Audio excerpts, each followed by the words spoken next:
Ok. Salam alaikum. Aujourd'hui, c'est vraiment un nar kbir. Ben, je ne sais pas pourquoi je mixe l'arabe avec le français, mais voilà, en tant que Marocain, c'est un réflexe.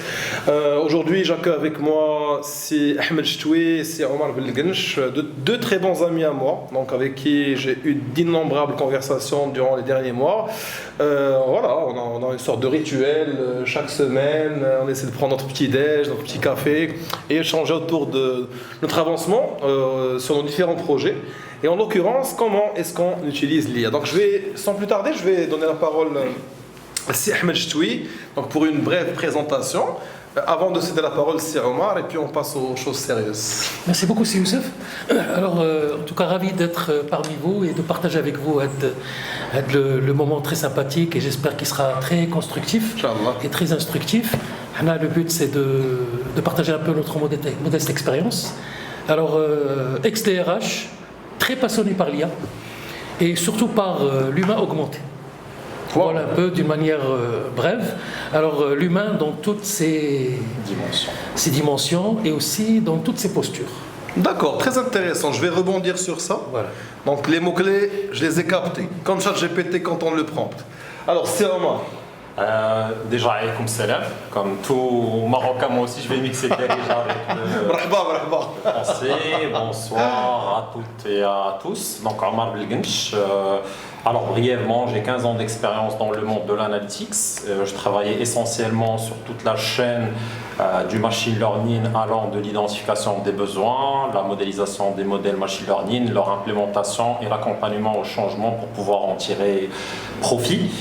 Donc auparavant, avant qu'on parle d'IA, on parlait de machine learning et aujourd'hui, vu que ça s'est démocratisé, donc on est vraiment content de voir une nouvelle branche de l'IA générative, aujourd'hui qui est sur toutes les langues. Et moi aussi, je rejoins Sehmed sur mon enthousiasme sur le fait qu'on peut tirer vraiment profit de cette technologie-là, au-delà des fantasmes, au-delà des peurs, au-delà de tout ce qu'on peut imaginer, et d'utiliser ça comme un outil pour nous augmenter, pour réserver du temps à ce qui est essentiel dans nos métiers, dans nos organisations, dans nos business. Donc voilà, je suis ravi d'échanger avec vous aujourd'hui. Donc on aura l'occasion bien sûr de détailler ça plus en détail. Donc, exactement. Voilà. Alors merci Omar. Voilà, rapidement ce qui me concerne, je me considère comme un entrepreneur augmenté par l'IA. Grâce à l'IA, j'ai pu lancer énormément de business lors des dernières années. Ma motivation principale, c'était surtout l'apprentissage. Je voulais visiter un petit peu comment l'IA pouvait accélérer les processus de création de contenu, de customer support, d'aide à la décision. Et au-delà du tapage médiatique, franchement, on peut dire qu'aujourd'hui, l'IA, c'est un game changer en termes de productivité.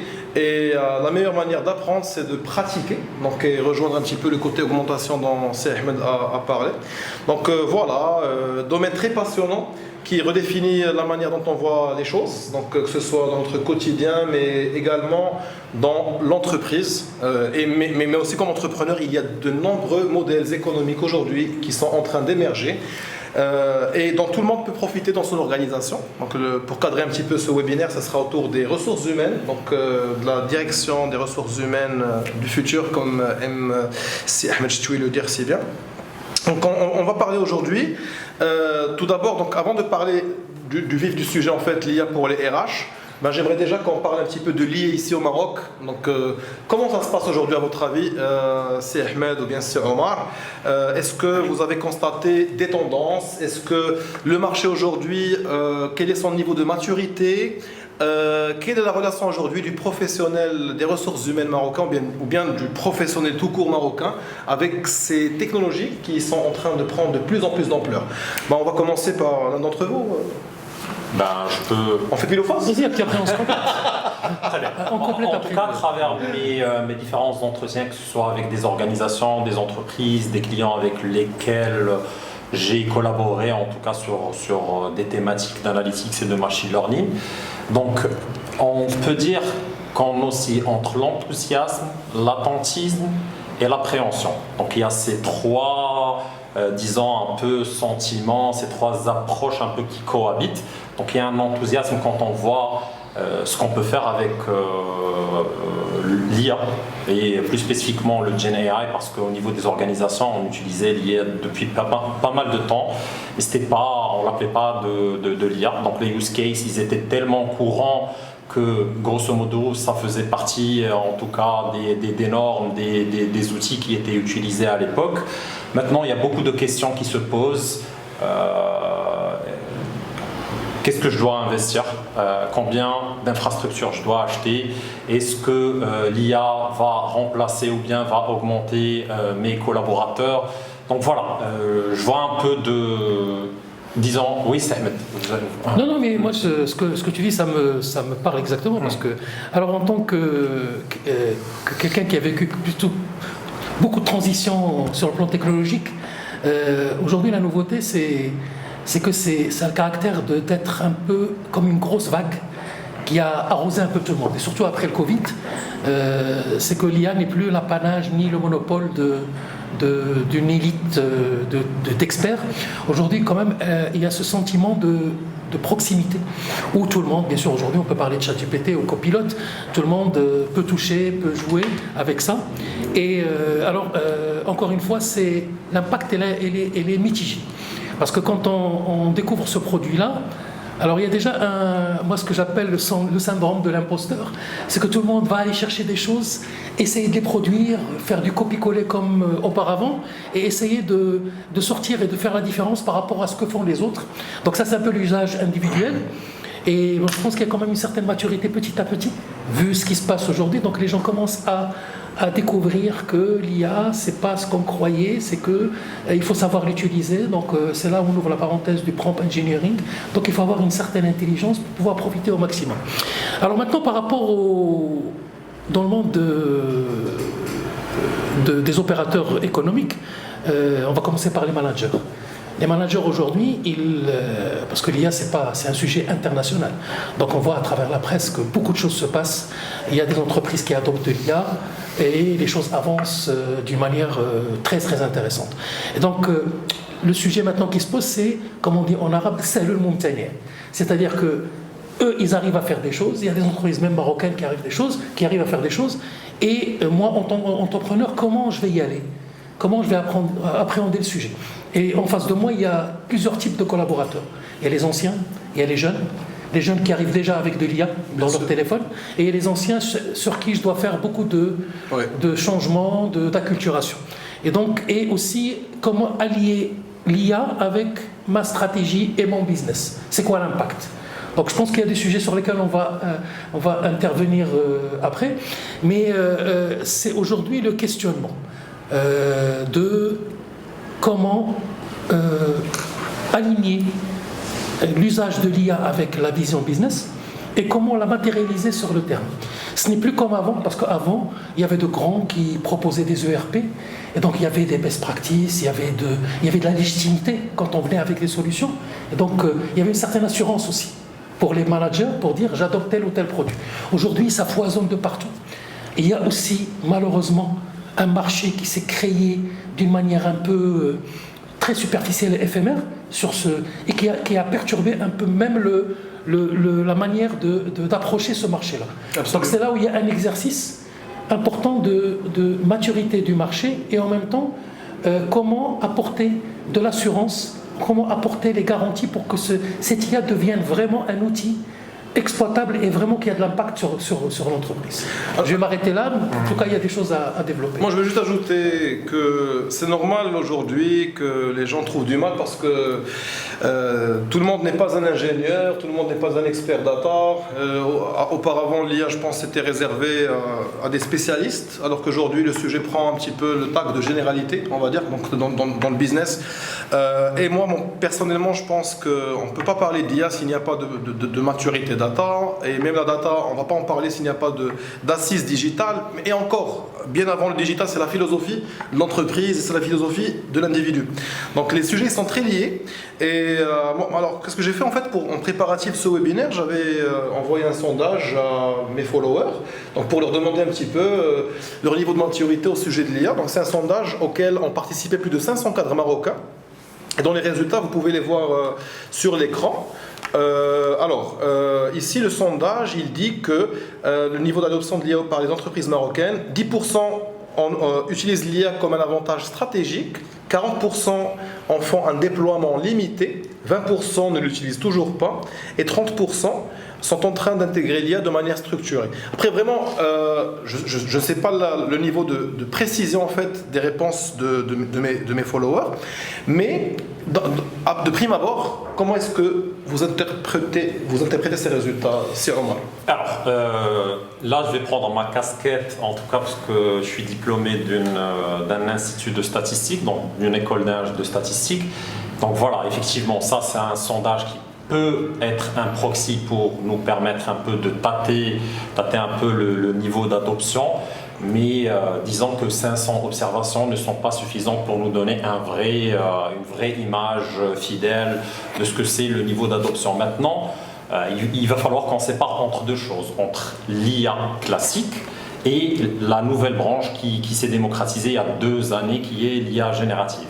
Donc au niveau des organisations, on utilise l'IA depuis pas mal de temps. Comme je l'ai dit, ça avait une autre dénomination, le data mining, le machine learning, etc. Donc on l'utilisait, par exemple moi... Même le BI, je pensais avec le BI. Le BI, c'est une forme de restitution, effectivement, mais quand on parle d'IA, c'est toute technique qui permet de mimiquer un peu l'intelligence humaine, que ce soit d'un point de vue cognitif ou bien d'un point de vue capacité. Et pourquoi on l'appelle l'IA? Parce que l'algorithme, il apprend de lui-même, c'est-à-dire qu'on n'a pas besoin de le programmer. Par exemple, de manière explicite, c'est-à-dire que je lui donne des exemples. Donc il y a deux, je ne vais pas m'étaler sur la partie technique, mais par exemple pour l'apprentissage supervisé, je lui donne beaucoup d'exemples et des réponses comme un maître pour lui dire voilà, prédis-moi ça, c'est erroné, c'est vrai. Et donc là il se réajuste jusqu'à ce qu'il puisse apprendre à prédire ce qu'on veut faire. Et donc ça c'est des choses qui sont utilisées dans les différents départements, que ce soit marketing. Donc, quand on parle disons, de ciblage de clientèle, quand on parle de système de recommandation, par exemple quand on regarde Netflix, on a un système de recommandation qui se base sur nos préférences, et ça aussi c'est de l'IA, c'est du machine learning. Quand vous demandez un crédit, ça aussi il y a des algorithmes qui permettent de prédire votre niveau de risque, et donc ça c'est des choses qui étaient utilisées depuis maintenant une trentaine d'années au niveau des organisations. Maintenant ce qui a changé, est-ce que c'était au niveau de la plupart des organisations ou bien c'était... En tout cas, les grandes entreprises en faisaient l'usage. Donc c'était, comme je l'ai dit, c'était quelque chose de courant et c'était effectivement réservé à des statisticiens, à ce qu'on appelait à l'époque, il y a une dizaine d'années, les data scientists. Donc ceux-là, ils arrivaient à comprendre comment marchent ces algorithmes et comment modéliser les phénomènes qu'on souhaite prédire. Donc maintenant, ce qui a changé, c'est que l'IA générative, il est venu casser certaines barrières à l'entrée. Donc on communique avec l'algorithme, non pas avec un logiciel ou bien avec du code, on communique avec du langage humain. Et ça c'est ça ce qui a permis en tout cas cette explosion de l'usage. Donc ça c'est démocratisé. Et donc là, je crois que ces statistiques, pour revenir un peu au sujet, sont un mix des deux. En tout cas, moi, ce que j'ai observé sur le terrain, c'est qu'il y a des initiatives, en tout cas dans les grandes entreprises. Donc chacun a créé son IA Lab, un petit centre d'excellence où on expérimente, mais on est toujours dans 10 ans de prototypage. Il y a quelques initiatives, des use cases. Il y en a certains qui ont fait certains prototypes, mais une adoption à grande échelle, ça je ne l'ai pas encore vu, en tout cas je ne l'ai pas encore constaté au niveau du marché marocain. Le Maroc, il n'y a pas une entreprise aujourd'hui qui utilise l'IA de manière en prod. Alors je ne sais pas si on doit faire de la pub, mais je sais qu'aujourd'hui il y a... on va quand même parler de 2 ou 3 entreprises, comme ça on ne fera pas de la publicité. Aujourd'hui, Glovo Maroc, c'est une société qui utilise énormément d'IA, mais de l'IA, pas que de l'IA générative. Donc, et il y a aussi Intelsia, Oui. Qui travaille énormément sur ce relation sujet. client. Alors ça, c'est un niveau assez élevé. Et puis, il y a d'autres, bien sûr, on peut se tromper, on peut réajuster. Il y a d'autres structures qui ont, comme tu as dit, ils ont initié avec des approches de l'IA, c'est intéressant. On avait déjà fait l'initiative sur le digital de mettre en place des digital factories et on a hébergé l'IA au sein de ces digital factories parce que ça correspond et ça a du sens pour eux. Alors maintenant, comme je disais tout à l'heure, est-ce qu'on fait le lien est-ce que c'est de l'expérimentation, c'est du test pour apprivoiser, comme on dit, la bête, ou bien est-ce qu'on en fait vraiment un levier de transformation business? C'est là où je pense qu'il y a encore beaucoup de choses à faire à l'échelle nationale. Effectivement. Voilà. Donc, moi, je vais passer du coup à un deuxième sondage. Donc, cette fois-ci, c'était par rapport aux pratiques. Donc, le département qui utilise le plus l'IA sur l'échantillon qui a été sondé. Ici, on peut voir que les ressources humaines viennent en deuxième position après le marketing. Moi, personnellement, en tant que marketeur, je trouve que le marketing, effectivement, c'est le domaine qui bénéficie le plus de la création de contenu, vu que c'est de la génération de contenu généralement, c'est de la Gen AI. Alors là, ce qui est intéressant, c'est le côté HR et qui est le sujet du jour. C'est Ahmed Chtoui. Bon, c'est vrai que je vais faire la parité en fait. Au début, c'était parce que voilà, parce que les personnes qui sont concernées par le HR, c'est pas juste des DRH, mais c'est aussi des chefs d'entreprise. Bien sûr. Donc, en tant que chef d'entreprise, si Omar, comment est-ce que tu peux justifier cette propension, donc 40% des entreprises qui ont été sondées, donc exploitent l'IA dans leurs ressources humaines. Et moi, je vais être un petit peu plus précis avec toi. Comment tu l'exploiterais ça comme chef d'entreprise, l'IA dans les HR? Alors, en tant que chef d'entreprise, donc pris de ce prisme-là, aujourd'hui, nous, on est investi d'une mission, c'est d'augmenter en tout cas les managers, les équipes avec des assistants IA. Parce qu'on se rend compte généralement qu'il y a énormément de tâches qui sont chronophages, qui sont énergivores et qui sont à faible valeur ajoutée. Et donc on veut libérer en tout cas nos ressources pour qu'on puisse se concentrer sur ce qu'on sait faire et ce qui compte réellement. Donc sur la partie ressources humaines, moi je vois que l'IA, plus spécifiquement l'IA générative, peut venir s'intégrer dans toute la chaîne comment dire, de l'employé, du life cycle de l'employé. Donc alors, du recrutement, de l'onboarding, de l'engagement du collaborateur dans sa formation et dans la prévention du turnover ou bien du fait qu'il nous quitte. Donc l'IA générative peut venir s'insérer à des niveaux différents. Alors revenons sur la partie, en tout cas sur la partie recrutement. Donc maintenant on fait une annonce sur LinkedIn, sur une plateforme de recrutement, on reçoit 400 CV. Donc on n'a pas le temps de lire les 400 CV, de lire les projets de fin d'études, de lire en tout cas les différentes missions professionnelles, les différentes expériences, etc. Et donc on peut avoir recours à l'IA générative pour extraire de l'information, la synthétiser et nous la donner afin que nous puissions vraiment, disons, réduire le périmètre et passer un entretien à telle ou telle personne. Parce que quand on passe un entretien à quelqu'un, il va falloir... parce qu'il n'y a pas que le CV, mais il y a aussi les soft skills, la curiosité qu'il y a dans ses yeux, sa soif d'apprentissage. Des fois, comme on dit en anglais, we take a chance on someone. Et donc...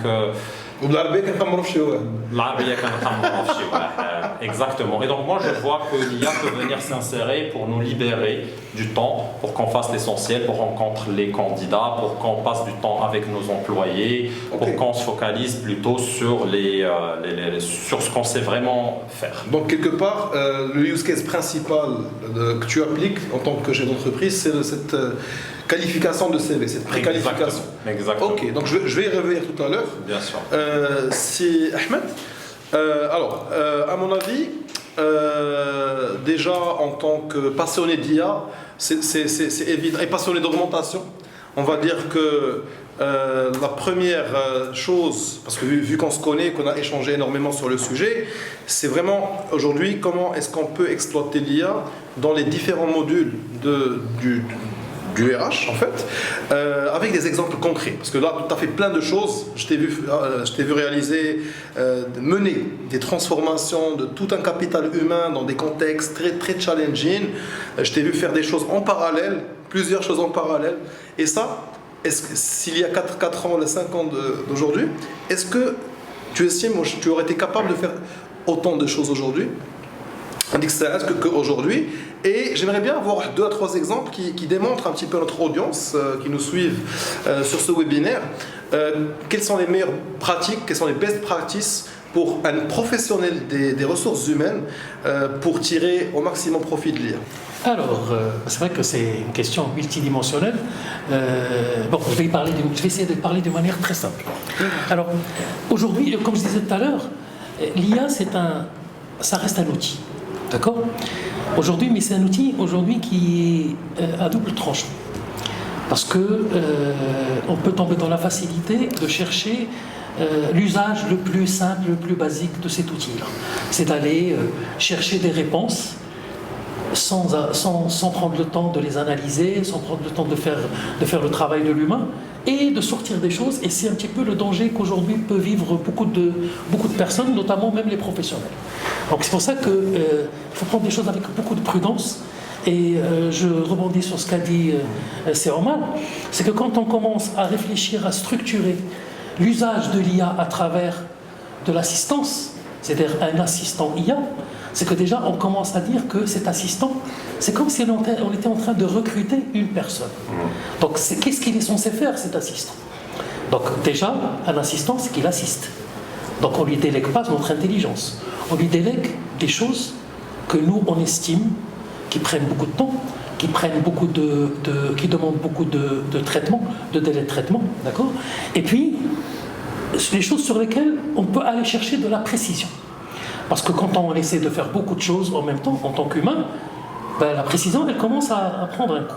Et donc, je voulais revenir sur ce côté précision parce que moi, il y a 5 ans, des fois, j'abandonnais certaines actions parce que je n'avais pas les moyens de le faire. De manière précise. De manière précise. Et je n'avais pas le temps ni la capacité de traiter autant de choses. D'accord ? Et donc, l'IA aujourd'hui, elle peut permettre de faire des choses comme ça. Par exemple, quand tu parlais tout à l'heure de CV, et là je reviens d'une manière un peu précise, des fois on faisait des appels à candidature et on recevait, comme une grosse entreprise, 1000 CV, 2000 CV. Vous imaginez que malgré toutes les bonnes volontés, les bonnes intentions, il y a beaucoup de CV qui partent un peu aux oubliettes. Parce que même si tu mets 10 personnes, les choses sont très compliquées. Alors qu'aujourd'hui, et c'est un exercice que j'ai réalisé et que j'accompagne des structures pour le faire, on peut aller encore plus loin parce que l'appétit, il vient en mangeant. C'est que j'ai tous ces CV-là, je les prends, j'identifie mes critères, d'accord ? Et donc mes critères, c'est les soft skills, c'est les hard skills, c'est l'expérience, c'est les champs, le domaine dans lequel je vais intégrer ce profil. J'ai aussi des tests sur la culture. Cette personne, est-ce qu'elle porte les mêmes valeurs?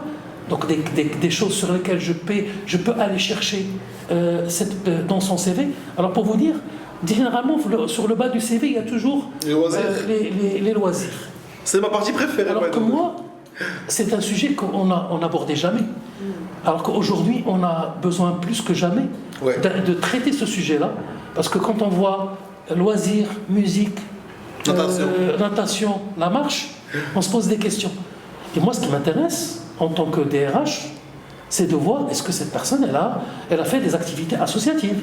Est-ce qu'il était membre de l'association de l'école et ils ont porté tel projet. Donc, voyez un petit peu. Et ça, quand on a mis le CV, c'est normal qu'on ne va pas s'intéresser à ça. On va aller juste chercher le diplôme, les compétences, les grandes expériences, et on ne fait même pas attention à des trous dans la raquette. C'est que des fois, il y a quelques années qui manquent. Cette personne, peut-être qu'elle n'a pas osé dire qu'elle a fait une aventure entrepreneuriale en disant que c'est une boîte, peut-être qu'ils ne vont rien comprendre. Alors que moi, ça m'intéresse, ce côté entrepreneurial. Et moi, si je demande à l'IA d'aller chercher tout ça, elle va le faire, pour les 1000. Donc, vous voyez un peu Et des fois même, on est parti un peu plus loin. On a dit, quand on fait la sélection de son CV, on se dit, ces CV-là, ils correspondent plus ou moins. On peut réinterroger les candidats à travers la messagerie en leur disant merci de préciser tel point, tel point. Et c'est à ce moment-là qu'on fait un deuxième filtre.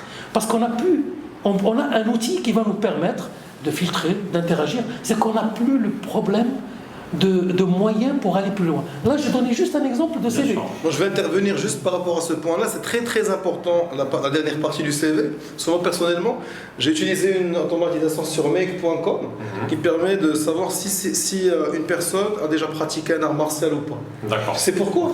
Parce que moi, j'aime bien les fighters, je te promets.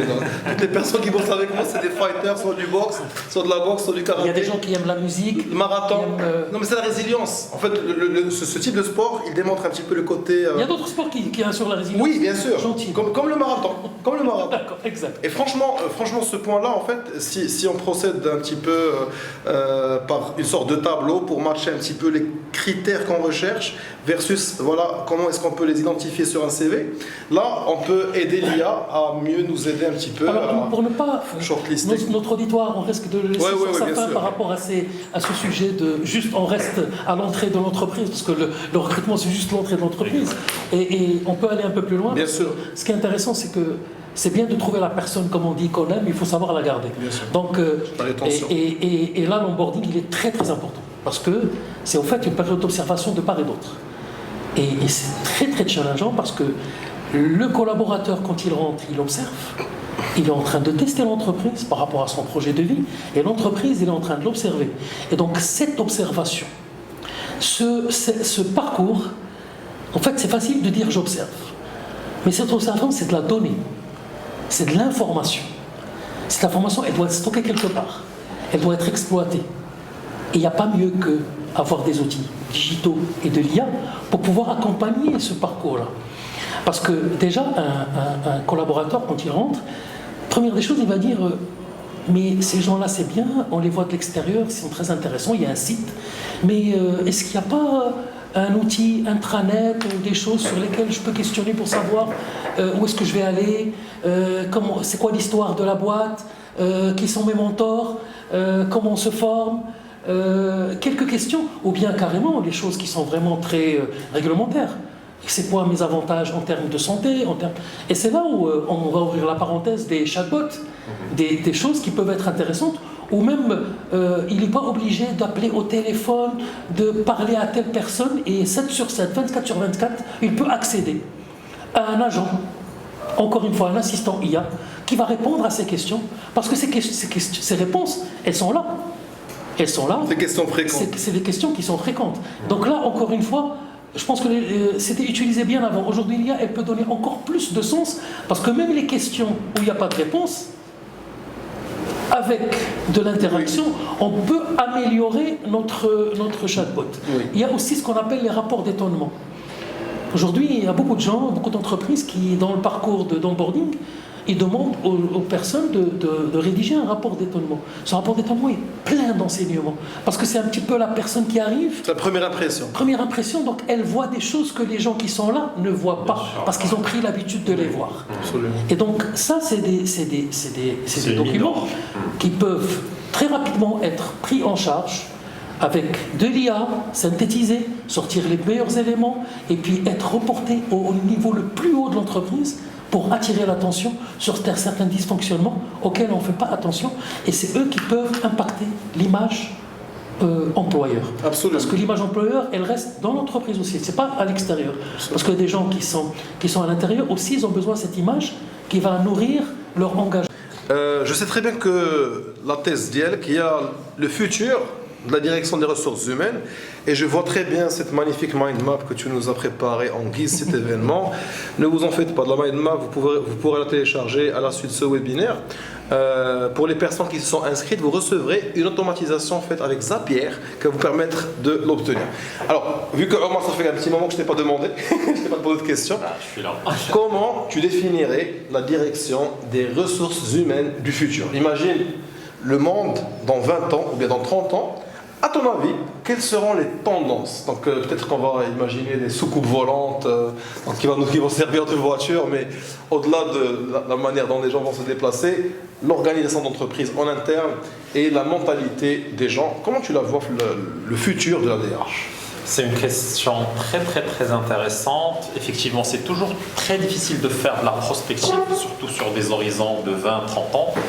Mais en tenant compte en tout cas des dernières évolutions sur le volet IA, donc je vois que le futur de la DRH sera un futur où on aura géré un capital à la fois humain et d'IA. Et donc ça va être un capital qui sera hybride.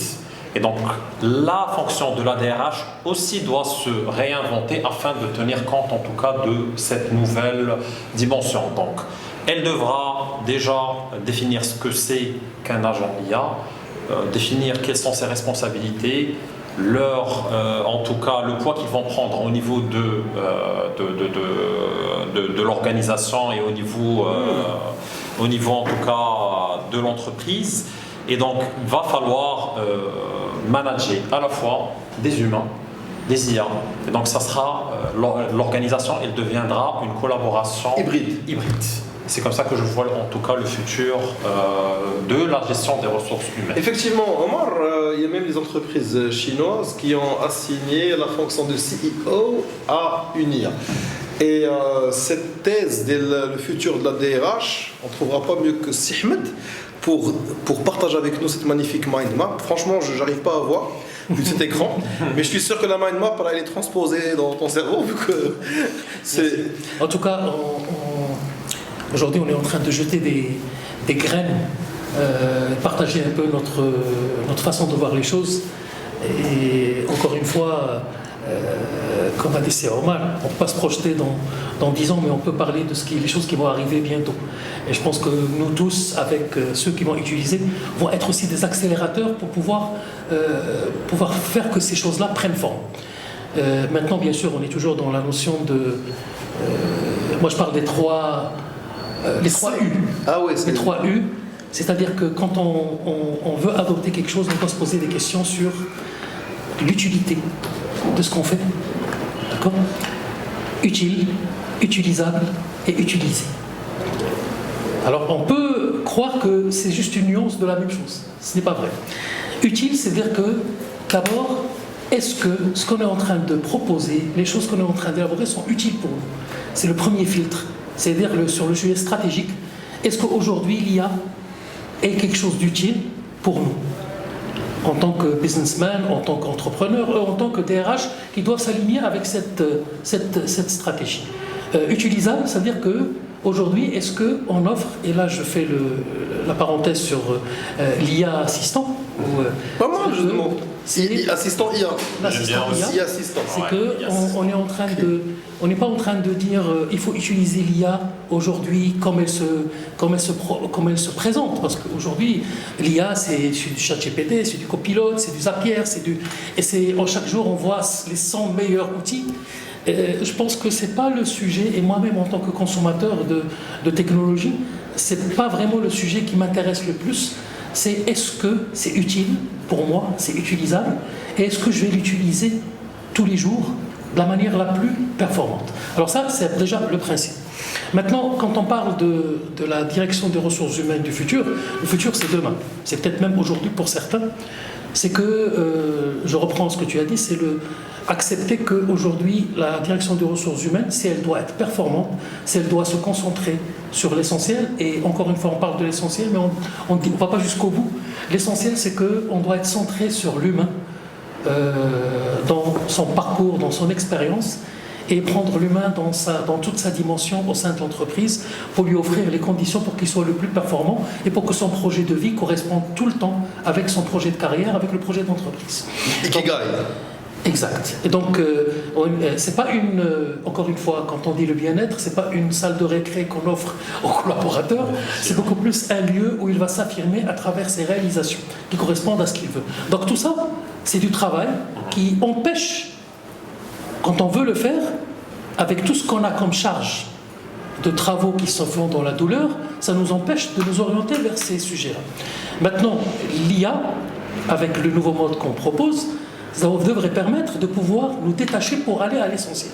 Comment faire de cet humain, ce collaborateur, le meilleur collaborateur pour lui-même et pour l'entreprise. Maintenant, comment se fait ça ? Donc je reprends le point du côté hybride.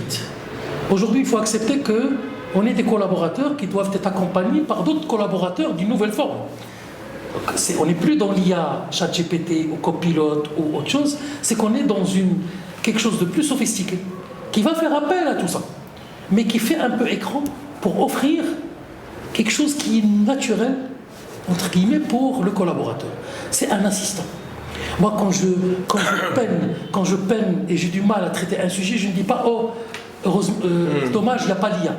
Dommage, je n'ai pas quelque chose qui peut m'aider, je n'ai pas quelqu'un qui peut m'aider pour faire telle ou telle chose. » Et là, c'est un petit peu notre vision, c'est de dire la DRH du futur, c'est une organisation hybride, avec des humains et de l'intelligence artificielle qui va être structurée sous forme de collaborateurs, et qui vont s'atteler à des tâches et avec toujours sous le contrôle de l'humain. Donc l'humain, c'est celui qui déclenche la tâche, qui la structure, après il la délègue. Il la délègue à l'IA pour faire les traitements, pour faire des choses, et lui après il contrôle, il valide, et il récupère les choses qui l'intéressent. Donc maintenant, on peut dire, oui, c'est vrai, ça peut être... c'est peut-être un petit peu ce qu'on fait aujourd'hui, mais... imaginez que vous avez avec vous des Superman qui peuvent faire des choses que vous n'avez jamais pu faire et que vous ne pourrez jamais faire. Et donc c'est un humain augmenté avec des assistants qui sont hyper sophistiqués, hyper forts en qualité de traitement, en qualité d'analyse, en qualité, comme je disais tout à l'heure, aller chercher dans 1000 CV les sujets, par exemple, de supply chain ou qui ont été traités dans ces CV parce que ça m'intéresse, ou les mots qui sont avec les nuances. Un humain ne pourrait pas faire ça, alors déjà d'une manière fonctionnelle, et en plus dans le temps qui est imparti. Donc ça, c'est un peu Alors aujourd'hui, nous proposons et nous réfléchissons à une forme d'organisation qui allie les humains avec de l'intelligence artificielle. Alors encore une fois, quand on pense à la DRH, c'est qu'on sous-entend toutes les autres composantes de l'entreprise. Sauf que la DRH, c'est un peu le cheval de Troie, le cheval de bataille pour pouvoir, après, toucher toute l'entreprise, parce qu'on ne peut pas se concentrer sur la DRH et laisser les autres métiers sur le quai. Qui de mieux que la DRH, pour ambassadeur elle peut aller. Maintenant, je pense que la meilleure façon d'en parler, c'est de voir un peu la matérialité. Oui, parce que c'est vrai que ça peut être la philosophie de la théorie, mais la meilleure façon d'expliquer à ceux qui nous écoutent, et ceux qui sont un peu sensibles à ce point-là, de voir un peu comment les choses fonctionnent dans la réalité. Alors du coup, on ne va pas trouver mieux que notre artisan, notre passionné, notre maître artisan, c'est Omar. Donc je sais que tu adores l'artisanat. D'ailleurs, on s'est vu à travers un sac Mirati que tu m'avais acheté il y a 2 ans. Et moi je sais très bien que l'un de tes rêves, c'est vraiment de te focaliser seulement sur cette passion de craftsmanship, donc de fabrication de produits, donc de manière artisanale, passionnée. Et j'ai adoré en fait comment tu es monté en compétence en fait dans cet univers d'agent IA, d'assistant IA. Donc, depuis le début on discutait. Et voilà, donc j'aimerais bien que tu partages avec notre chère audience un petit peu tes travaux. C'est vraiment... Très bien, donc effectivement. Par contre, j'aimerais bien que tu actives un petit loom ici, comme ça on pourra diffuser. Déjà avant qu'on voit la matérialité de ce qu'on était en train de dire, je voudrais juste ajouter 2 mots sur cette notion d'IA-assistant, et j'adore le terme.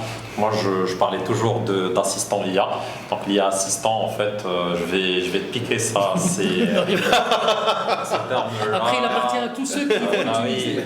J'espère que pas de copyrights. Donc voilà. Alors, déjà, un agent IA, c'est quoi? Aujourd'hui, tout le monde connaît ChatGPT. ChatGPT, ce n'est qu'une interface conversationnelle qui est, disons, animée par des modèles de langage. Donc ces modèles de langage, par exemple, pour le ChatGPT, c'est un GPT-4o, etc. Donc on peut peut-être se perdre dans ces différenciations, mais c'est important de nommer les choses. Donc un modèle de langage, qu'est-ce qu'il fait? Il reçoit une instruction et il te donne une réponse. il prédit la meilleure réponse possible en se basant sur ce qu'il a appris.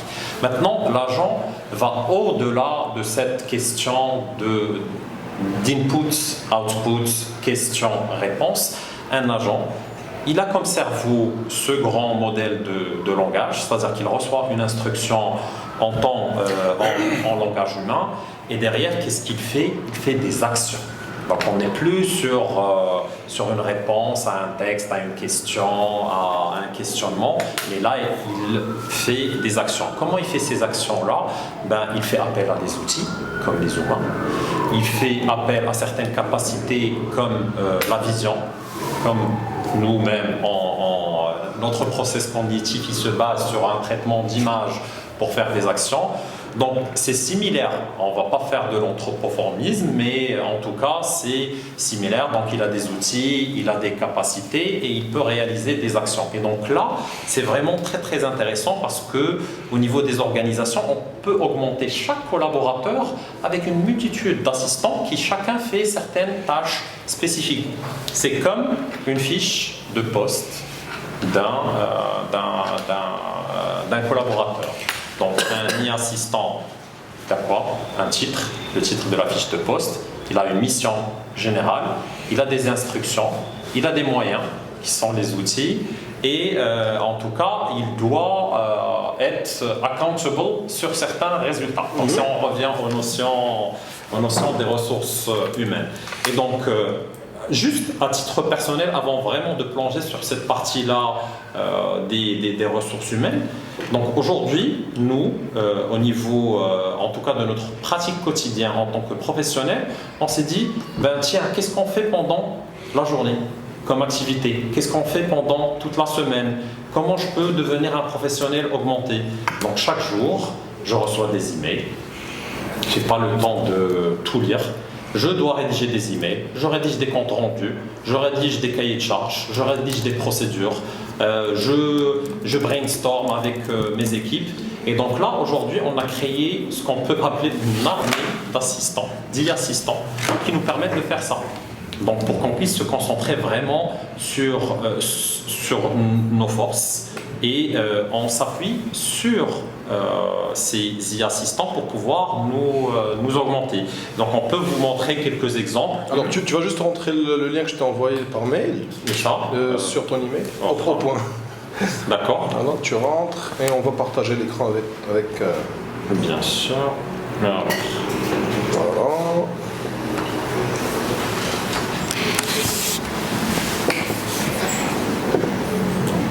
Je dois désactiver l'audio parce qu'on... Oui, pas de souci.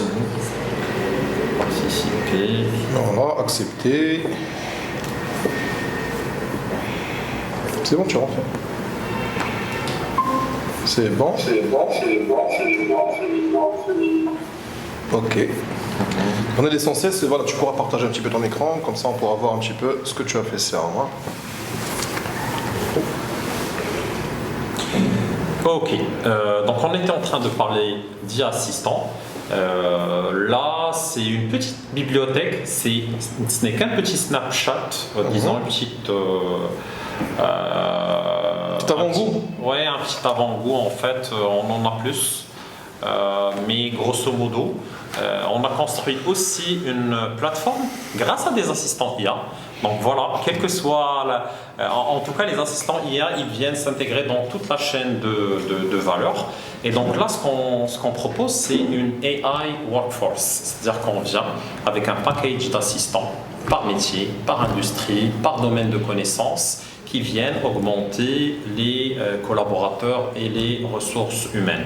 Et donc, on a un ensemble d'assistants. Par exemple, on peut venir voir ici qu'on a fait une catégorie.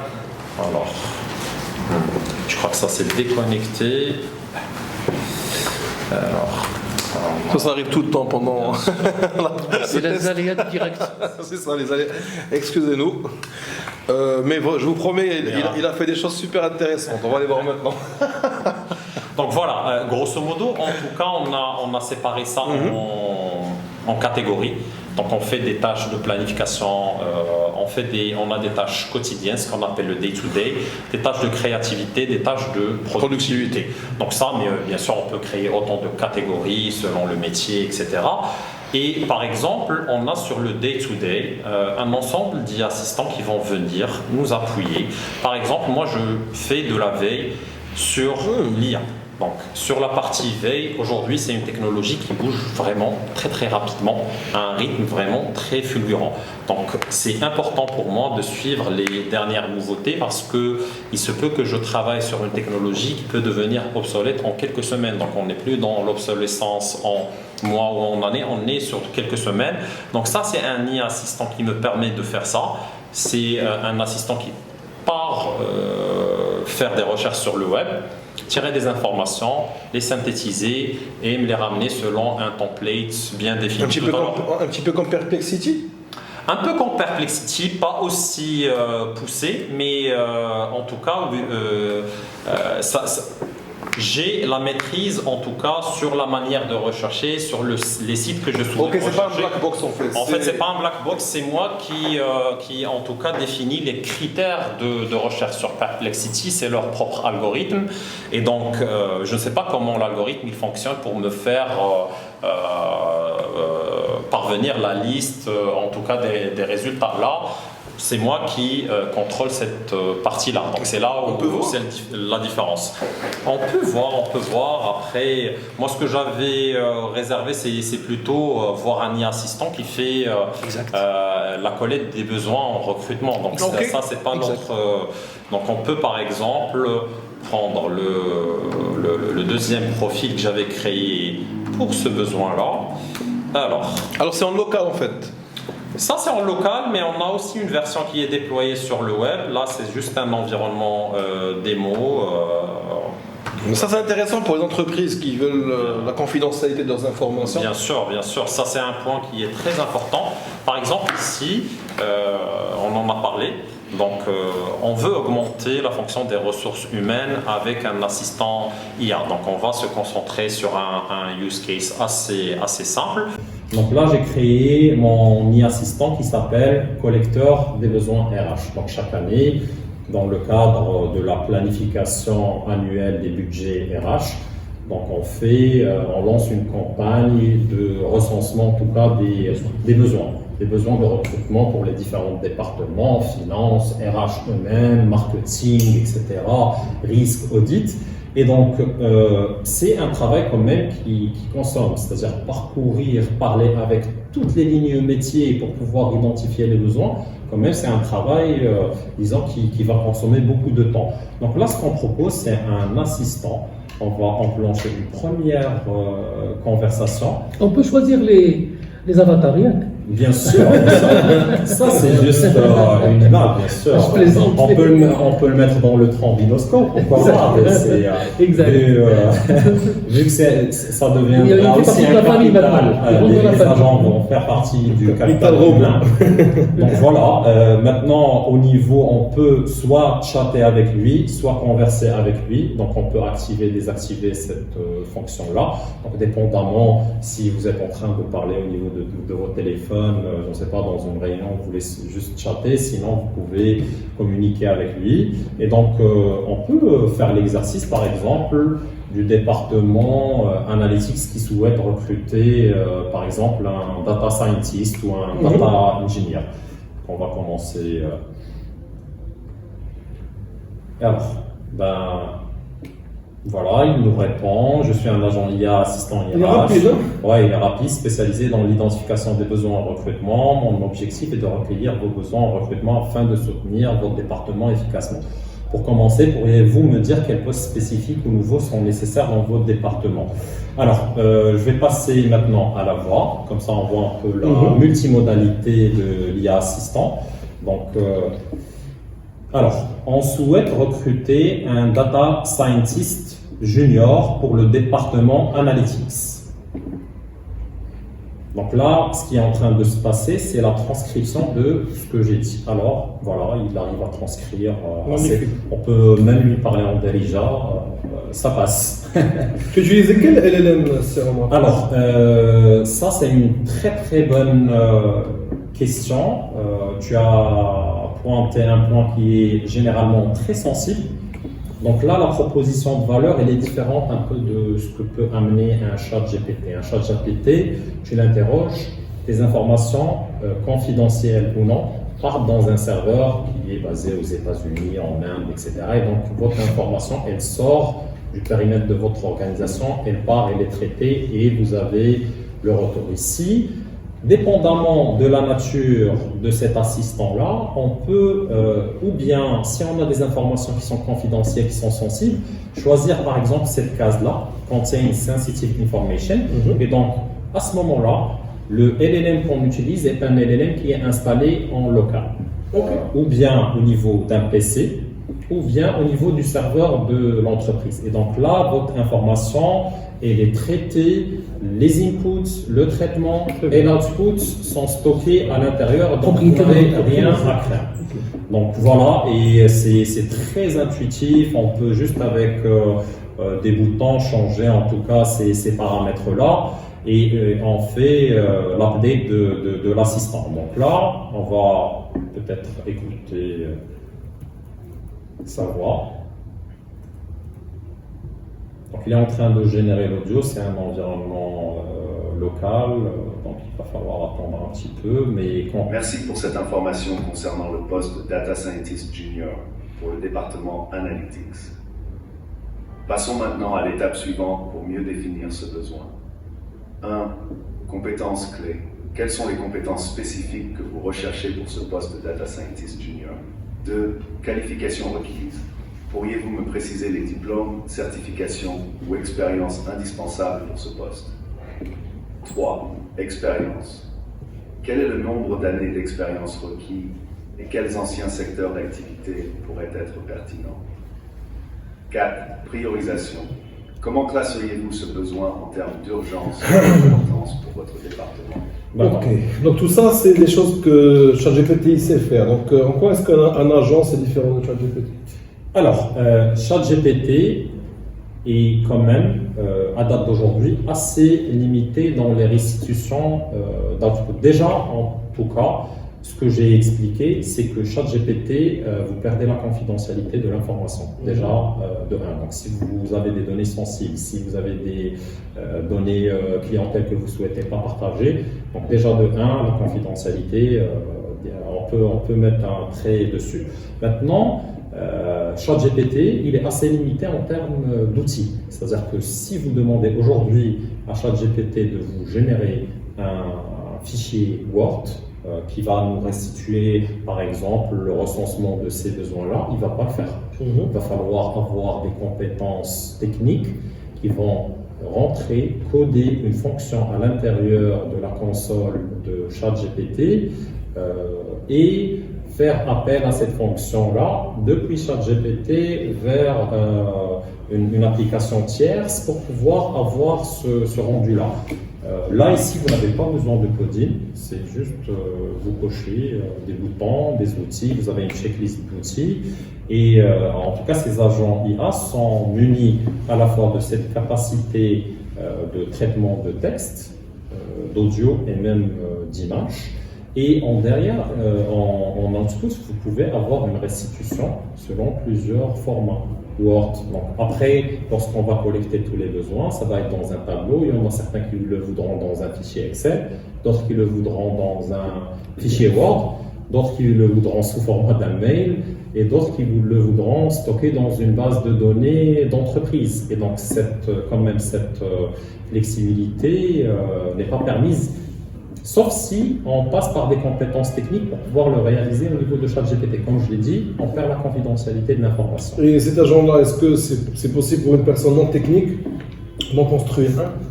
Alors, on a tout fait pour simplifier l'usage, parce qu'on s'est rendu compte que même avec la multitude d'outils qui existent aujourd'hui, l'usage, quand même, il reste assez compliqué. Donc, on a une multitude d'outils.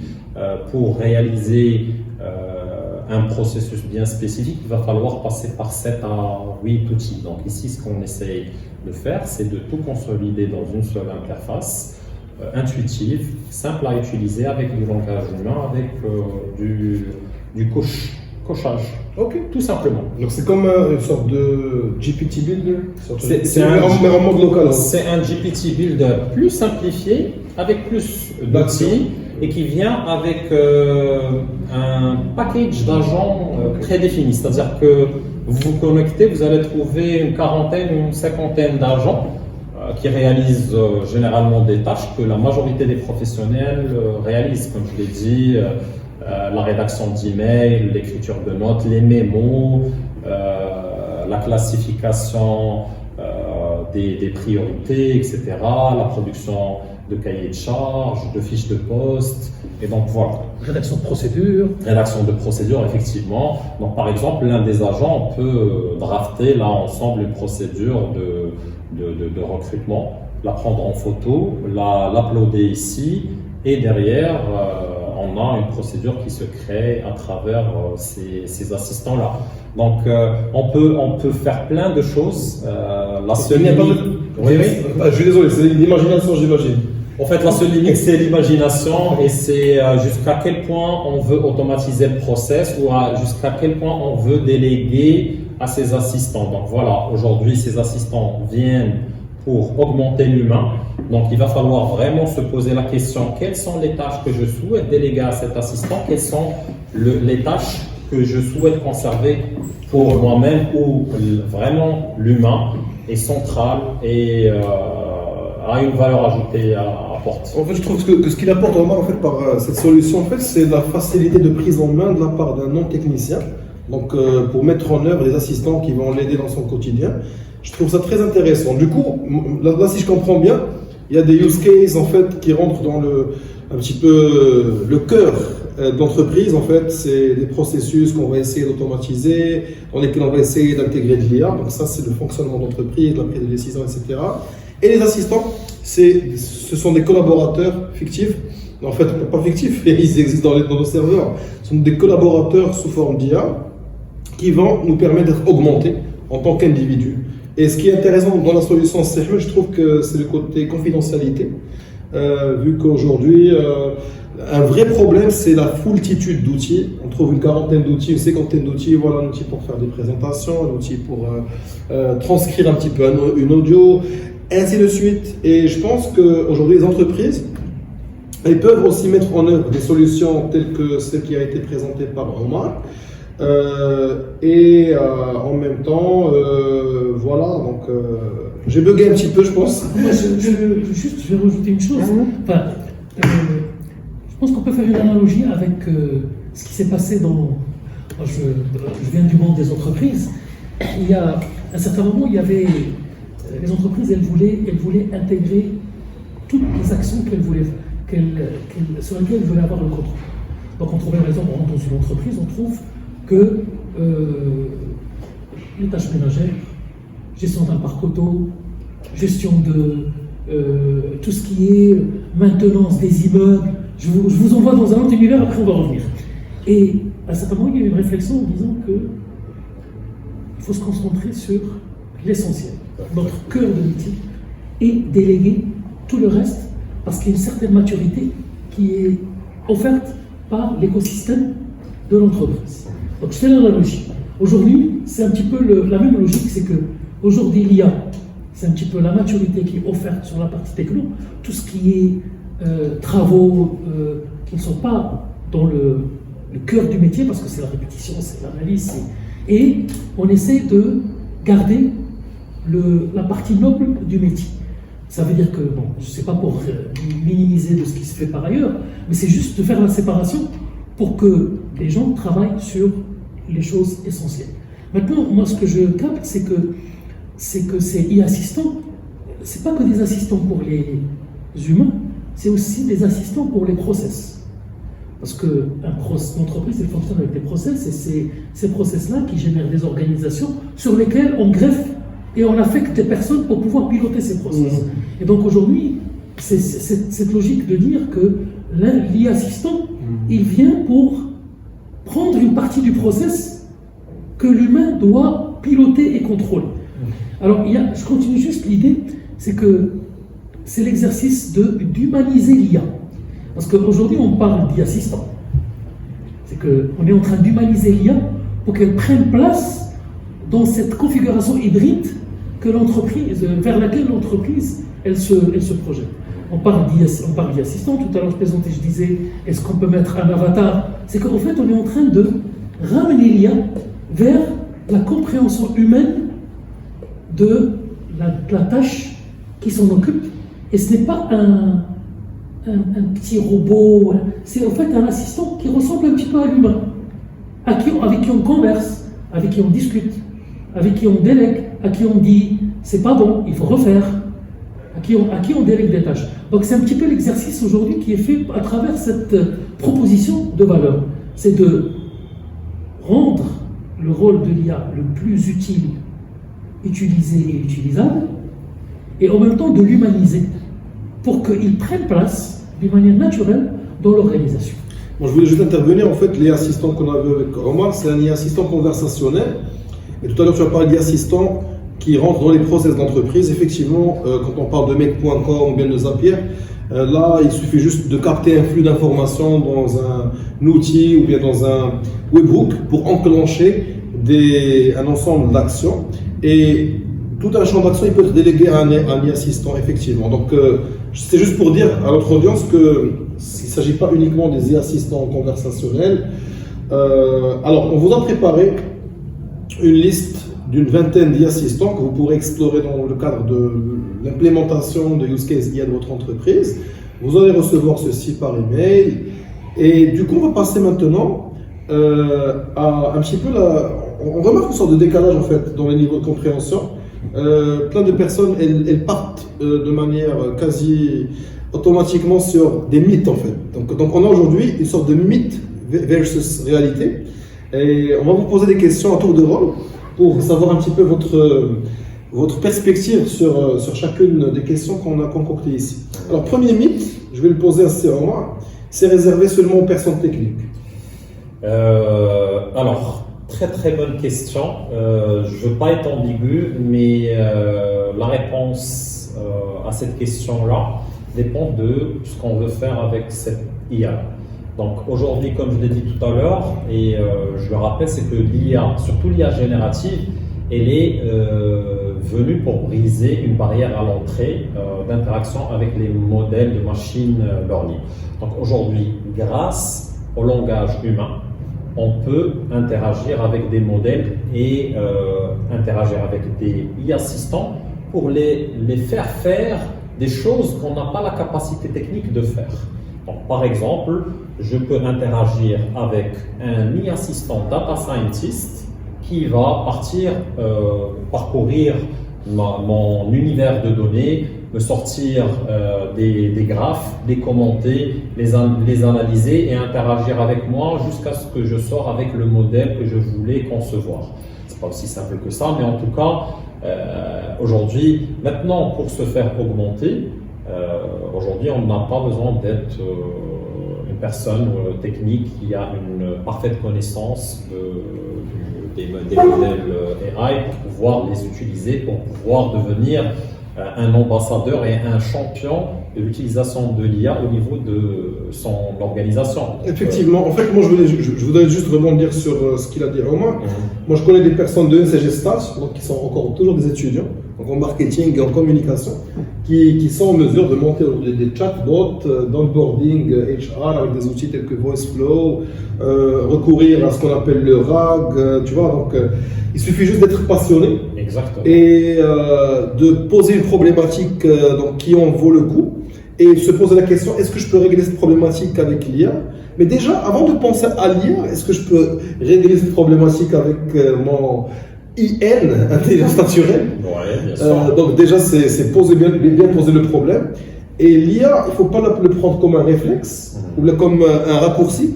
Il faut se poser vraiment les questions dans le bon ordre et voir comment est-ce qu'on peut hacker le process d'abord. Donc moi, j'ai parlé à pas mal d'experts dans le sujet de l'IA et souvent, ils me sortent ce terme, le hacking mindset. Tu vois, comment est-ce qu'on peut hacker un problème et le simplifier. Donc ça, c'est le premier skill, je pense, qu'il faut avoir. Et ça, c'est pas un skill qui est réservé uniquement aux personnes techniques. Donc toute personne qui est curieuse, qui veut un petit peu, qui est passionnée et qui se pose des questions, ben, cette personne-là peut aller très très loin dans cet univers. Merci pour l'apport, Sir Omar. On va passer le Sir Ahmed. Moi, personnellement, cette question, j'ai pas de réponse précise à cette question. Parce que voilà, je connais un petit peu les agendas des multimilliardaires en fait. Il faut d'abord la partager avec l'auditoire. Ouais, justement, je dois faire du marketing. ça ressort, tu vois. Alors, est-ce que ça va remplacer l'homme? Écoute, moi, cette question-là, je l'ai dépassée depuis longtemps.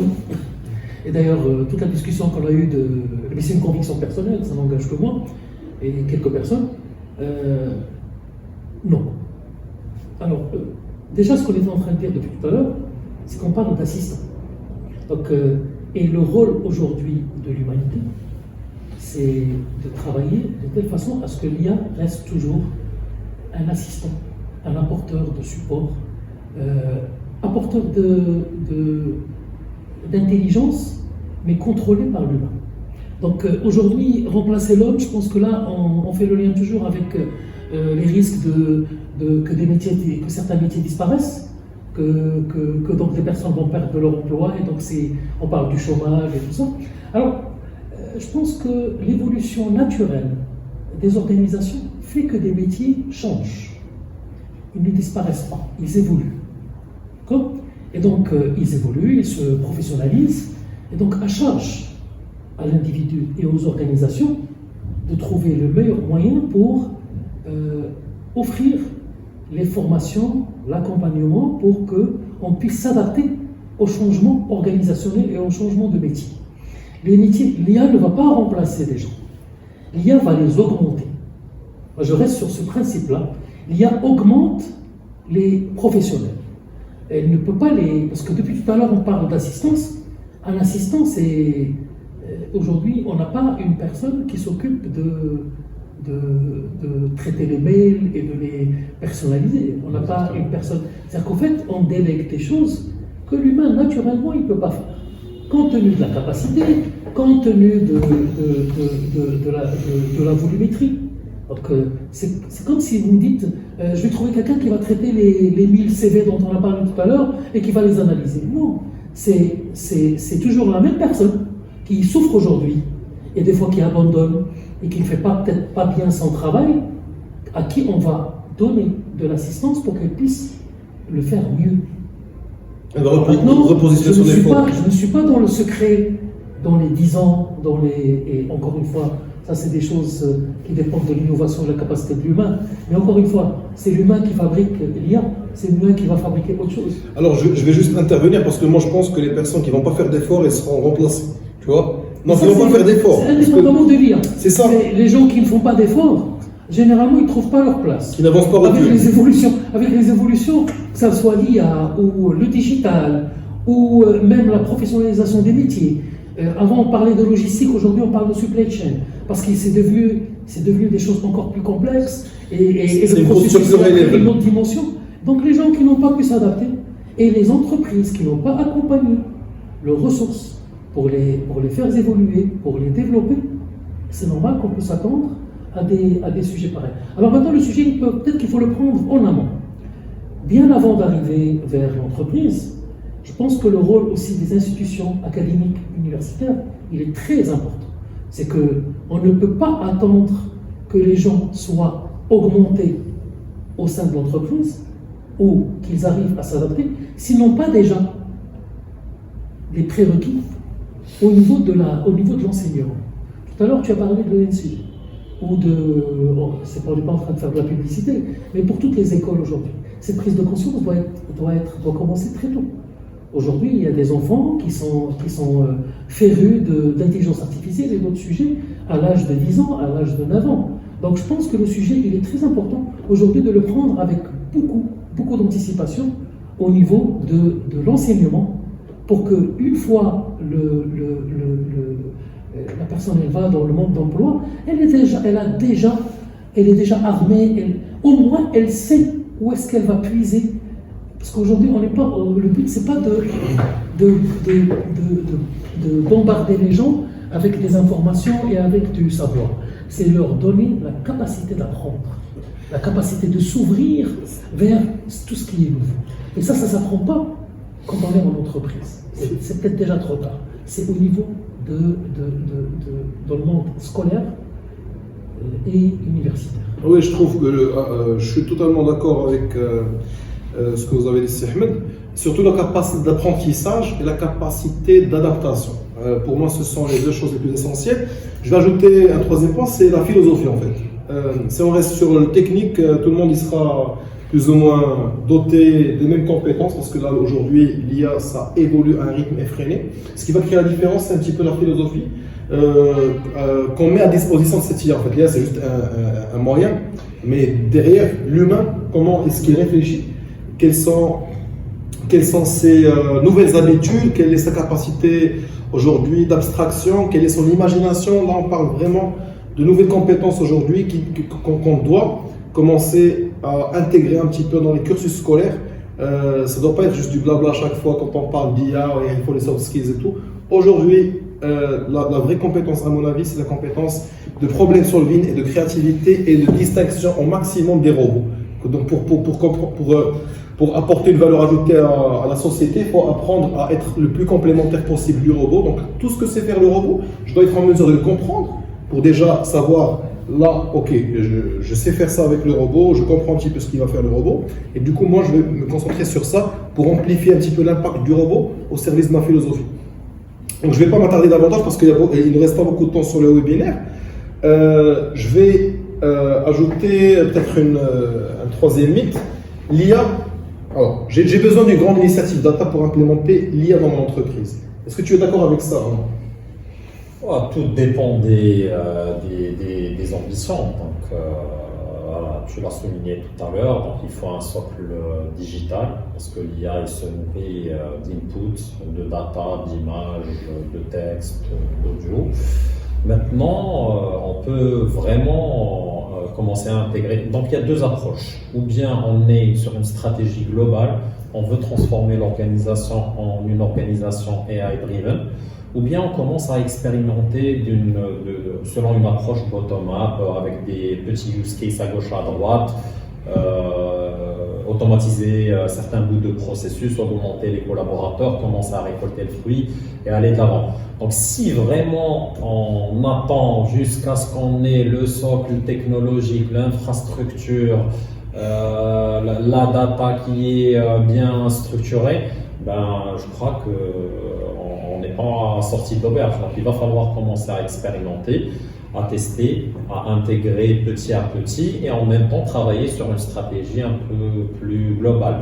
Donc je réponds un non à cette question-là. On peut commencer avec la data qui existe parce qu'elle est, en tout cas pour le Gen AI, elle traite la data non structurée, tout ce qui est textuel, tout ce qui est un peu éparpillé dans des fichiers Excel, etc. Et donc ça, on peut l'avoir uniquement dans des répertoires, dans des dossiers, etc. Et donc on peut utiliser des IA assistants en prenant ces documents-là et en les exploitant et en tirer profit. Donc on peut commencer sans initiative data. Je peux rajouter juste un point rapidement par rapport à ça. C'est vrai que moi, je pense que la démarche progressive, un peu open mind, elle est très importante parce que ça, d'ailleurs on parlait de la barrière à l'entrée, je pense que c'est le meilleur moyen d'enlever ces barrières-là. Maintenant il y a ce qu'on appelle une gouvernance qui doit être la plus light et la plus agile possible pour accompagner ces initiatives pour qu'elles ne partent pas un peu dans tous les sens.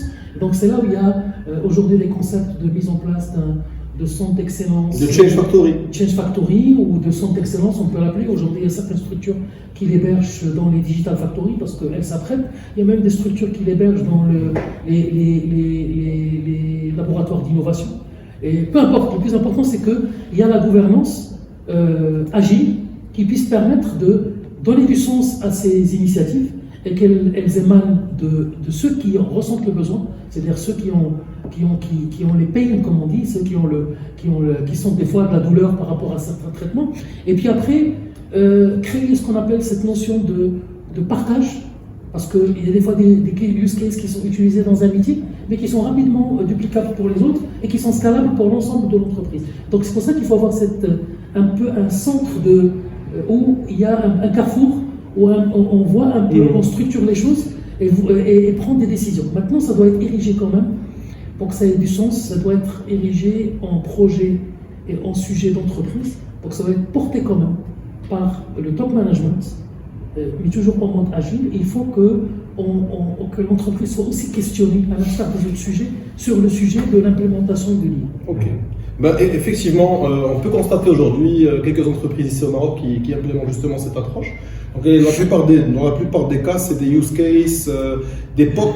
Donc, les entreprises veulent toucher rapidement une valeur ajoutée. Et généralement, donc tout ce qui est consulting et implémentation de solutions IA, la meilleure démarche, c'est quelque chose au bout d'un mois, donc pour voir un petit peu ce que ça donne et y aller de manière itérative jusqu'à ce que ça marche un petit peu les besoins de métier avant de faire passer les projets en prod. Alors malheureusement, on n'a pas beaucoup de temps devant nous pour le webinaire, donc j'allais parler des problèmes rencontrés dans l'adoption de l'IA. Donc j'ai rassemblé quelques-uns et dans la dernière partie, on va parler un petit peu de notre retour d'expérience. Quelques expériences que nous avons conduites durant ces derniers mois pour les partager avec notre audience. Alors, je vais commencer par les problèmes rencontrés. Donc, premier problème que je note ici, on va essayer d'être un petit peu rapide, d'accord? Donc, premier problème, moi je connais la solution, c'est Omar. Le problème, il t'a vraiment cassé la tête, avoir énormément d'outils IA à traiter. Et donc, qu'est-ce que tu penses de ce premier problème, de la foultitude d'outils IA? C'est un vrai problème, effectivement. Donc aujourd'hui, on a cassé les barrières à l'entrée. Il y a eu une démocratisation de l'accès à des technologies auxquelles on n'avait pas. Le time to market pour le développement d'applications est devenu très très réduit parce que quand on parle de Gen AI, ça génère aussi du code informatique. Le code informatique, c'est les solutions, c'est les applications web, mobile, etc. Et donc on voit foisonner beaucoup et c'est une sorte de paradoxe parce qu'on imaginait réellement qu'avec l'avènement, en tout cas de l'IA Gen, on va avoir des outils qui nous permettent facilement de faire des choses, mais là on a beaucoup de mal à séparer le bon grain de livret. C'est-à-dire qu'aujourd'hui, on trouve par exemple sur LinkedIn quelqu'un qui vous promet « je vous ai sélectionné les 80 outils qui vont vous permettre de vous faire augmenter ». Et soyons sérieux, qui a la capacité de monter en compétence sur 80 outils? Quand on dit 80 outils, c'est différentes interfaces utilisateurs, c'est des fonctionnalités différentes. Et donc, je dis oui, il y a une foultitude d'outils et donc il y a un travail en tout cas. L'épuration, on va dire, l'épuration. Voilà. Parce qu'il y a des outils qui marchent plutôt bien, dans des use cases bien précis, et d'autres qui sont un petit peu bateaux. Donc, certes, si j'utilise un outil comme Gamma App, le design sera top. Par contre, sur Canva, je peux aller vite, mais je peux prendre mes idées et aller vite. J'ai pas forcément besoin de travailler avec un outil IA. Donc, je pense que c'est une sorte de couteau suisse. Il faut savoir un petit peu sélectionner un minimum d'outils et être en mesure de mixer entre ce qu'on a l'habitude de faire avant avec cette panoplie de nouveaux outils. Alors, si Ahmed, l'obsolescence technologique ou bien le rythme d'évolution très rapide? Je pense que c'est les deux. C'est les deux. Obsolescence technologique, comme disait tout à l'heure, c'est normal, c'est qu'aujourd'hui, je pense qu'il y a un outil qui vient tuer l'autre, et des fois même c'est le même éditeur. Il y a aussi alors encore une fois, moi je rebondis sur ça, parce qu'aujourd'hui, le monde, l'écosystème des outils, il ne faut pas être dupe, c'est du business, c'est du commercial. Et donc ça a toujours été comme ça. Donc aujourd'hui, on essaie de vendre un maximum, et d'une certaine manière, on a un peu... moi j'utilise un terme, c'est ubériser un peu la manière de vendre. C'est on sait que le produit est éphémère, on doit gagner le maximum, puis après il y a un autre produit qui va sortir. Et donc l'utilisateur, il est là, il consomme. Donc il n'est pas à l'abri de tout ça, donc même l'obsolescence technologique, elle est peut-être même voulue. Parce qu'on ne sait pas ce qui... Absolument. Et le rythme d'évolution, très rapide, parce que c'est une concurrence effrénée, mondiale, sur des positionnements, aujourd'hui, qui se profilent.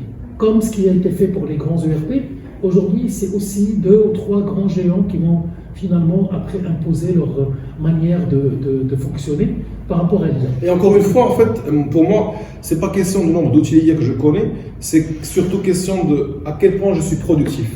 Dans les scénarios auxquels je suis le plus souvent confronté. Donc c'est un entraînement déjà de mindset et de pratique. Et puis c'est pas question d'outils. Après moi je recommanderais bien aux gens de tester de temps en temps, peut-être une fois par mois ou une fois par semaine un outil. Mais généralement, franchement, moi je regrette pas de tester des outils de temps en temps. Franchement, il y a trop d'outils, donc je vais pas faire le pas systématiquement. Par contre, comme Bolt New, j'ai trouvé une centaine de vidéos sur YouTube soudainement lors d'une certaine semaine. Ça a titillé ma curiosité. Je m'y suis mis. Donc en fait, il faut choisir les bons youtubeurs, on va dire. Il faut choisir les bons youtubeurs et les bonnes sources d'informations parce qu'on n'aura pas le temps de tout tester. Donc vaut mieux suivre quelqu'un qui teste et après, quand vous allez juger l'intérêt, passer à l'action. Moi, je vais juste dire, parce que là, on s'adresse à l'auditoire, ça c'est un langage de veilleur ADN.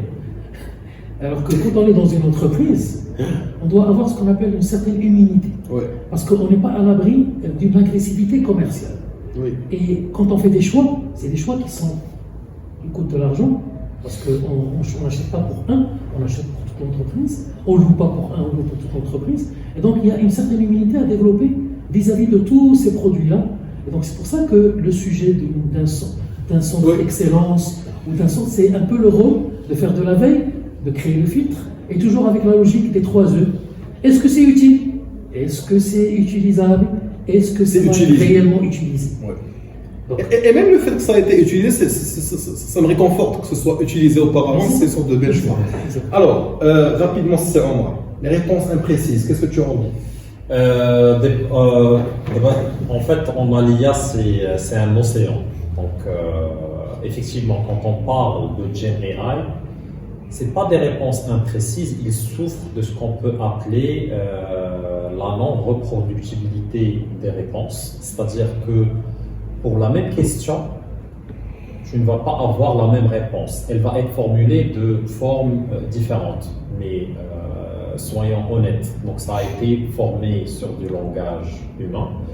Et derrière, si un humain, tu lui poses une question le lundi et le vendredi, il va te répondre de manière différente. Le lundi, il n'a pas envie de travailler, il va te répondre d'une manière très courte. Le vendredi, il est content, il part en week-end, donc il peut s'étaler, d'écrire. Et donc on peut tomber dans ce genre de cas de figure avec le Gen AI. Donc on a c'est-à-dire que tu poses la même question, des jours différents, tu auras des réponses. C'est des probabilités en fait. C'est parce qu'il prédit la meilleure réponse, la réponse la plus probable, dépendamment du contexte. Est-ce que tu as formulé la question de la même manière? Toi aussi, tu n'as pas formulé la question de la même manière. Mais derrière, par contre, il y a d'autres types d'IA qui ont des réponses super précises. Les modèles de prédiction, les modèles de classification, donc ça, c'est des maths. Ça te sort. Et donc, ce qui est important, c'est de combiner les deux. C'est-à-dire utiliser le Gen AI quand on veut générer du contenu, quand on veut faire des actions, mais faire appel aux autres modèles pour l'intelligence de calcul. Pour l'intelligence de calcul. Donc, on va pas faire. On a des algorithmes qui font ça de la meilleure manière possible. Donc, utiliser le Gen AI pour faire d'autres choses. Et il souffre aussi de ce qu'on peut appeler des hallucinations parce qu'il peut produire des réponses non factuelles, non correctes, parce qu'il doit générer une réponse. Et il y a des méthodes pour pouvoir contourner ça. Donc on pourrait aborder ça lors d'autres... Comme le prompt généré, le fine-tuning... En fait, il y a le safeguard. Il y a beaucoup de méthodes qui sont en cours de développement, vu que c'est une technologie qui est assez jeune, pour pouvoir quand même homogénéiser les réponses. Ok, très bien. Alors, je pense qu'il nous reste peut-être 2-3 minutes avant de conclure ce webinaire. On va en profiter un petit peu pour partager avec notre audience un petit peu quelques use cases qu'on a été amené à faire durant les derniers mois. Si Omar, si Ahmed. Alors, personnellement, je vais commencer par des use cases que j'ai pu bénéficier avec l'IA. Donc, tout premièrement, c'est le branding personnel. Aujourd'hui, il y a des outils qui me permettent de générer des photos professionnelles d'une superbe qualité. Ça m'évite de faire des shootings. L'un d'entre eux s'appelle myphotobyai.com, c'est une solution marocaine qui a été développée par Emad, c'est un collègue. Et du coup, le branding personnel, c'est pas que les photos, c'est aussi la création de contenu sur les médias sociaux, c'est aussi l'image employée. Il n'y a pas que l'image employée. L'image employée, qu'est-ce qu'on renvoie comme message sur LinkedIn, voilà. Personnellement aussi, ça m'a permis de rédiger des livres. Mais en même temps, comment est-ce que l'entreprise peut s'en inspirer? À maintes reprises, je parlais de Sichtui. On parlait de livret, culture entreprise, donc pour raconter un petit peu l'histoire de l'entreprise, c'est une sorte de musée vivant en fait, un livre qui raconte l'histoire. Si on prend l'exemple de l'entreprise dont tu as été le DRH, c'était une initiative qui a été menée et aujourd'hui on peut utiliser l'IA dans ce type de projet qui pouvait prendre des mois et des mois, qui coûtait des dizaines de milliers de dirhams. Là aujourd'hui c'est l'affaire de quelques semaines avec une bonne réflexion au préalable.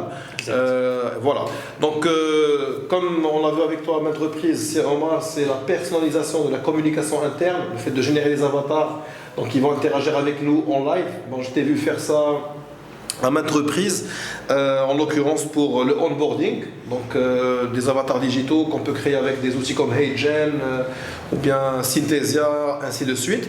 Personnellement, j'ai aussi pu travailler en compagnie de certains collègues sur une problématique d'une entreprise marocaine dans le secteur immobilier. Donc, ils avaient ce souci-là donc de publier de nombreuses offres d'emploi sur différents canaux. Et il y avait ce problème d'incohérence. Donc à chaque fois qu'il y avait un manager qui voulait recruter quelqu'un, à chaque fois l'entreprise était présentée différemment et ça nuisait un petit peu à l'image de marque, à l'image de l'employeur. Et du coup, la solution c'était très simple, c'était juste un GPT. C'est un e-assistant qui permet au manager de rédiger cette offre d'emploi-là dans un format bien structuré, bien cohérent, donc de sorte à ne pas impacter cette image de marque. Donc une problématique très très simple, et voilà, mais avec un coût énorme. L'IA, elle a permis de la régler en quelques semaines seulement.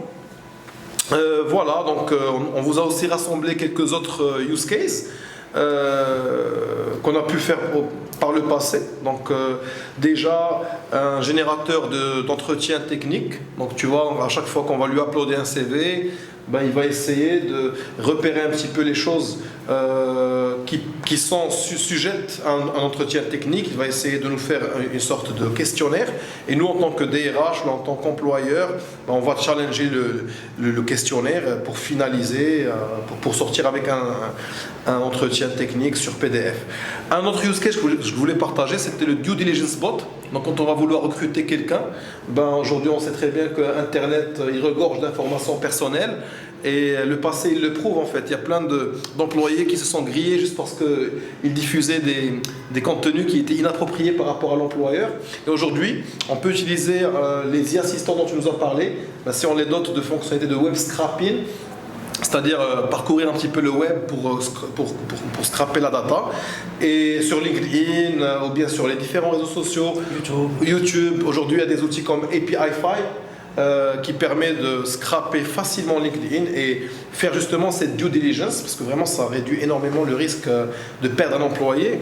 Alors ces use cases on les a fait chacun de son côté, mais j'aimerais bien peut-être Omar un use case ou deux à partager avec l'audience pour les inspirer. Et la même chose si je suis, sachant que vous allez recevoir un rapport avec différents use cases dont vous pourrez vous inspirer dans vos entreprises suite au webinaire. Donc un petit use case ou deux avant de conclure, c'est Omar. Bien sûr, comme je l'ai dit, moi à mes côtés, j'ai une équipe très très réduite d'humains et une vingtaine à trentaine d'assistants, 10 assistants. Wow. Maintenant, l'un des e-assistants qui nous permettent de gagner beaucoup de temps, c'est les générateurs de procédures et de documents de travail.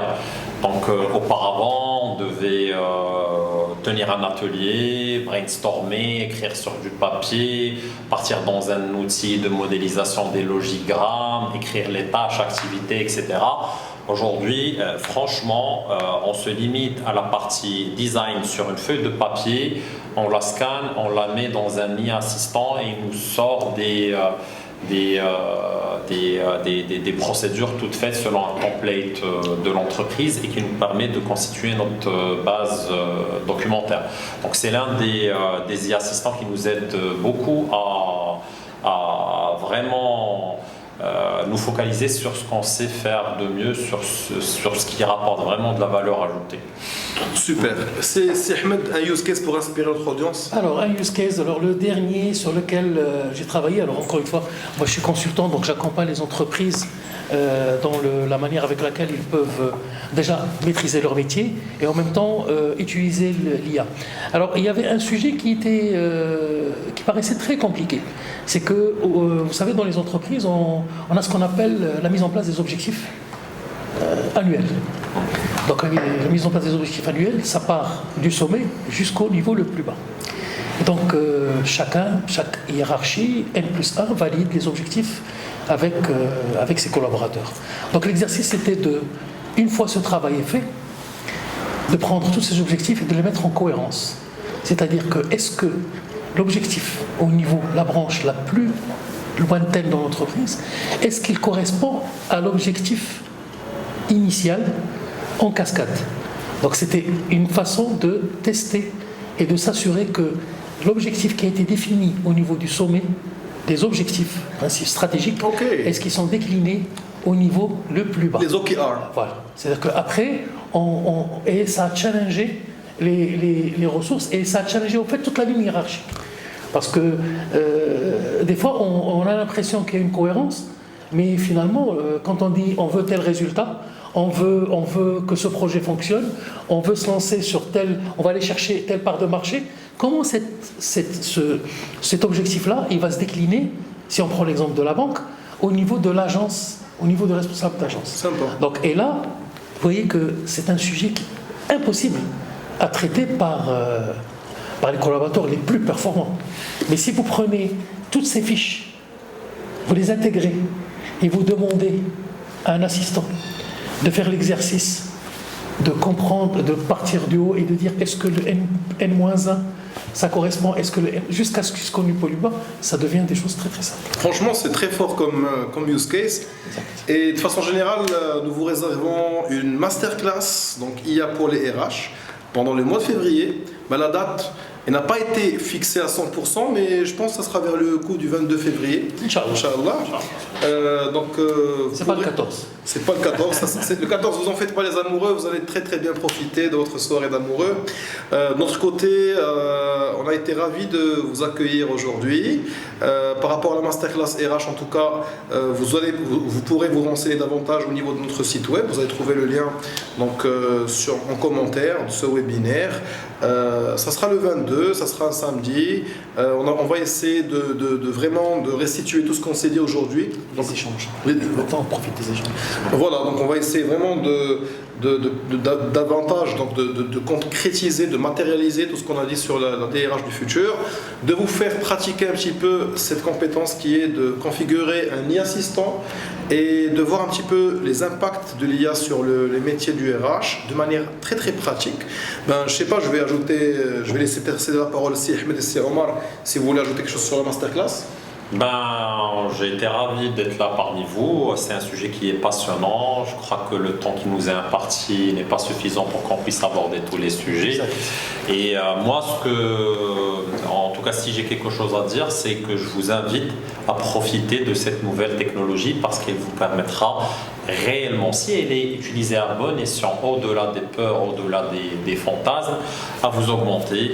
Un besoin qui doit définir l'usage. Ça d'une part, et aussi on espère qu'une communauté soit créée à travers cette initiative pour que, encore une fois, les choses évoluent et ne peuvent évoluer que par l'échange, que par les use cases qui sont aujourd'hui des fois un peu compliqués sur lesquels on peut apporter de la contribution. Absolument. Donc on est très ouvert à toute discussion, à tout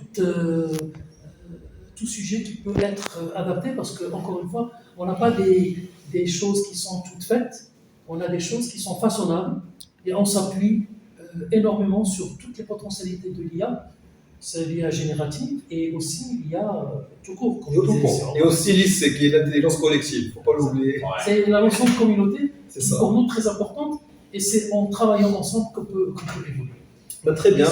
Merci Si Ahmed, Si Omar. Je pense qu'on ne s'attendait pas à ce que le webinaire il dure autant de temps. On avait imaginé 1 heure, là on est presque 2 heures. Franchement, ما سخيتش بكم et ما سخيتش بكم تتشوما et ben je vous dis à bientôt. On va essayer d'être très réactif sur les commentaires. Vous en faites pas. Merci beaucoup. Merci. Et à très bientôt. À très bientôt. Merci. Au revoir.